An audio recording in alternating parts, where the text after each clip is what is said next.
You know అర్జున్లోకి వెళ్ళడానికి అంటే మీరు బాగా యాక్టింగ్ చేస్తారు, ఎమోషన్స్ బాగా ఉంటుంది, యూనో నవ్వించగలరు, అన్ని రకాల ఎమోషన్స్ పలికించగలరు, అది వేరు. బట్ ఇక్కడ అర్జున్గా మారాలంటే ఇంకోటి కూడా ఉంది, స్పోర్ట్స్, క్రికెట్.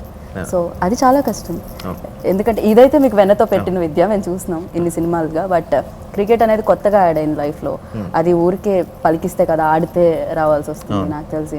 అండ్ పైగా సినిమాటోగ్రఫర్కి ముందు హ్యాట్స్ ఆఫ్ చెప్పాలి, బికాజ్ అది రియల్గా క్రికెట్ చూసినట్టు అనిపించింది మాకు అక్కడ. ఆయన ఫ్రేమ్స్ వల్ల అలా అనిపించుండొచ్చు.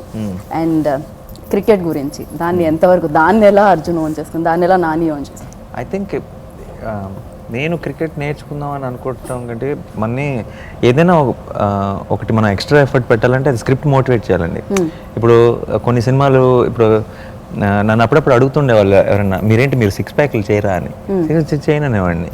అదే ఇప్పుడు అదేదో మనం అందం కోసం చేసే విషయం కాదు, ఆ స్క్రిప్ట్ ఏదో మోటివేట్, అంత కష్టపడాలి లేదంటే ఎక్స్ట్రా ఎఫర్ట్ పెట్టాలి అంటే you need to feel that this is important అని కదా.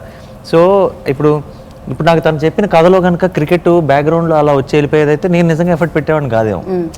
I know how important cricket is and I know how important it is for the audience to believe that Arjun is such a good cricketer, why is he not making it.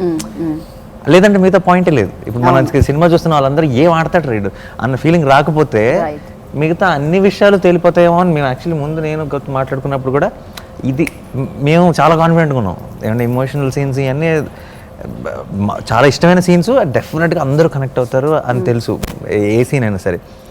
Cricket కనుక pass అయిపోయామంటే ఇద్దరం, నువ్వు తీయటంలో నేను ఆడటంలో కనుక pass అయిపోయామంటే అసలు మన cinema next లెవెల్లో ఉంటుందని ముందే అనుకున్నాం.